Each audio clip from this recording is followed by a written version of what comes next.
Hello guys, good morning, good afternoon, good evening sa lahat. Welcome to my YouTube channel, Rosalski TV. Guys, andito tayo para mag-reaction sa live ni Kalinga Pedro. Guys, at marami tayong kinuhang clips dito para ating reaction At bago po ang lahat, pakisuportahan po muna ang ama ng Kalingap, Kuya Val Santos Matubang, at Eda Vlogs at Kalinga Prab.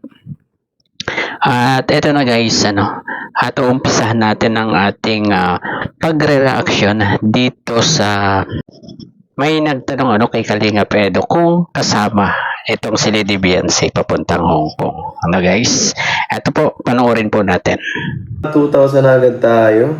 Grabe, salamat po. Oy, Ninang Irene, kamusta na po? Happy New Year, Happy New Year. Kasama si Beyonce sa Hong Kong. Hindi ko po sure, no? Kasi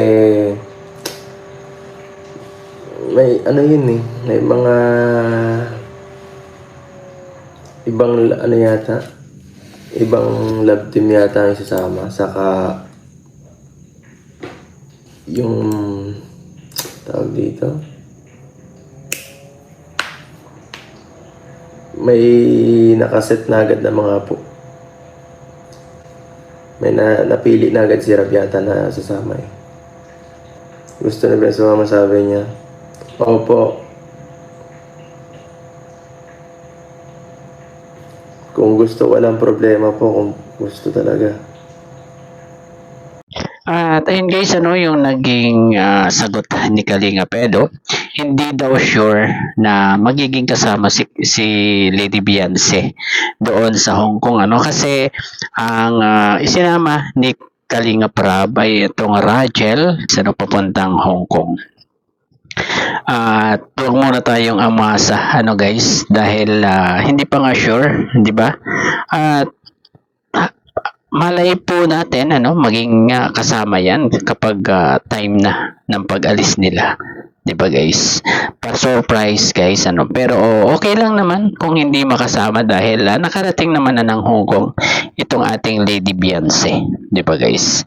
At bigyan natin bigyan daw ng chance yung iba para makarating naman doon sa Hong Kong, sabi ni Kalinga Pedro At ang abangan na lang natin ay yung papunta nila ng Korea, 'di ba guys? Yung pa-tour ng Velvet Box sa EDC at kay Kalinga Prab at kay Ma'am Jack at saka ang mag-asawa na may-ari ng Velvet Box, 'di ba guys?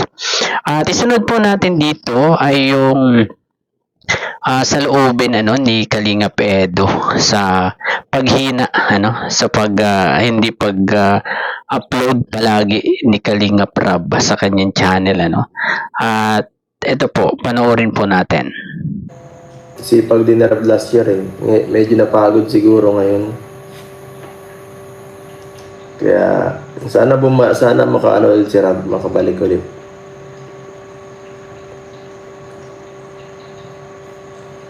sa kanyang pagiging motivated, kasi mahirap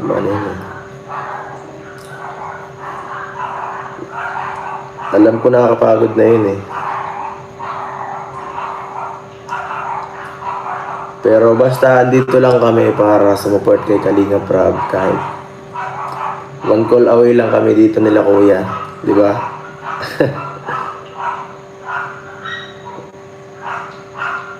Ayun guys, at sabi naman ni Kalinga Pedro na kung kailangan sila ni Kalinga Prab andyan pa rin siya nakasupport one call away daw lang siya para suportahan pa rin itong si Kalinga Prab, 'di ba guys? Ganyan ka respeto at ka supportive ni Kalinga Pedro sa kanyang pinsan ni sa Kalinga Prab, 'di ba guys? At idiretso na po natin doon sa talagang inaantay natin na makita na ipakita niya yung ibinigay sa kanya ni Lady Beyonce na alam na naman natin yan, yung kanyang hiningi na mga picture nila para i-display doon sa kanyang kwarto. Ito po, panoorin po natin. Sheesh. Grabe, Eds, masilis na. I-reveal ko na guys yung ating nasa title. Grabe.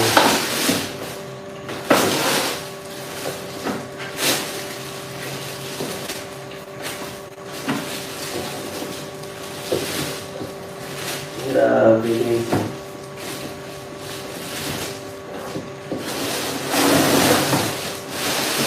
Grabe ba? Ayan o. Hindi ako guys. Tcharan! Reveal talaga. Yan o. Nakuha ko na guys. Nakuha ko na guys. Di-display ko na to dito guys. Laka dito sa likod. Yan guys, nakuha ko na.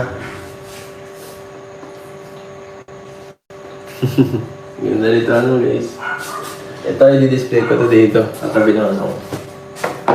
Picture ko sa mga. Baka dito to. Yan. Sakto. Hindi na may ano pala to.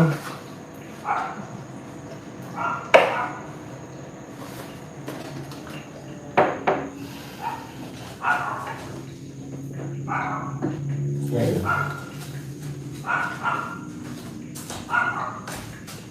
Okay na yan.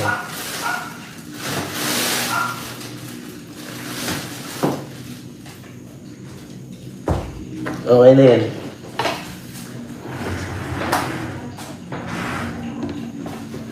Nasaan na yun? Diba? Cellphone ko wala. Wala. Ako na napag...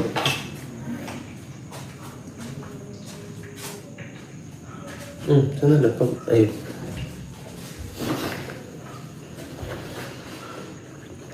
Salamat po. Ganda. Yes po. Kailangan ko yung isang man na yan. Kailangan ko yung mga pictures dito guys. Kasi ano yan. Magandang display yan sa bahay.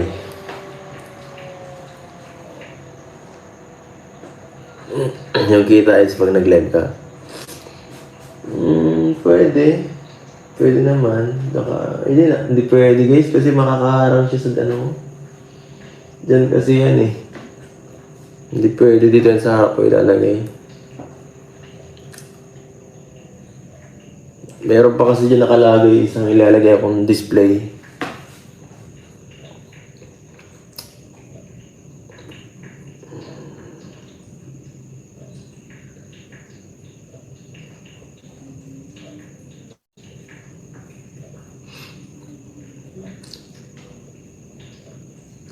Yes, pose.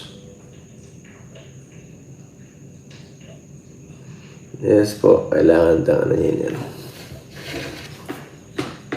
Thank you po sa lahat ng ano, Ma'am Elsie. Shout out po, Ninang. Yan.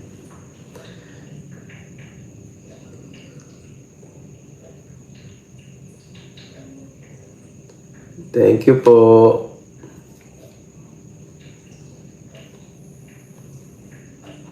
Tatlo yung binigay niya sa akin eh. Ang dami. Dalawa lang. Isa lang yung kailangan ko. Tcharan!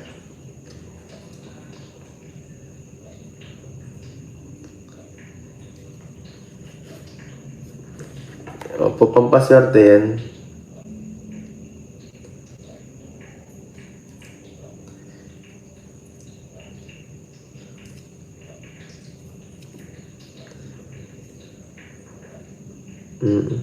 Yung isa, 1, 2, 3. Ang dami.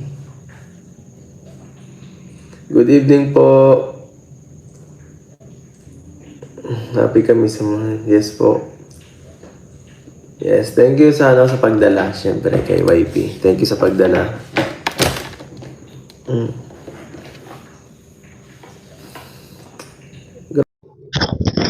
At ayun guys, kitang-kita natin ang kagalakan, ang kasiyahan ni Kalinga Edo, dahil binigyan talaga siya ni Lady Beyonce ng picture nila, para i-display dyan sa kanyang kwarto. Grabe na ito guys. Maraming buzzers talaga guys ang nawala ng malay dito. Rico. Talagang nabugbog sila dito ng sobra, 'di ba? Yung mga buzzers. At talagang ayun, at talagang si Lady Beyonce pa yung nagdala kay Kalingap Edo noon sa halip na 'di ba pinapakuha lang ni Kalingap Edo kay Kuya Jello 'di ba guys, parang pinakiusap lang ni Kalingap Edo, pero itong si Lady Beyonce na mismo yung nagdala doon kay Kalingap Edo, 'di ba guys? Iba talaga itong Edsy, 'di ba guys? Kaya totoo na ito guys. Dahil yung picture nila ay nasa mga kwarto nila, 'di ba guys? At nasabi pa ni Kalingap Edo doon na talagang i-display niya kasi maganda, 'di ba? Magandang display. At napansin niyo ba, guys, yung pagganon niya doon sa picture ni Beyonce, parang nilinis pa niyang ganon niyang sa may mukha nung picture, 'di ba?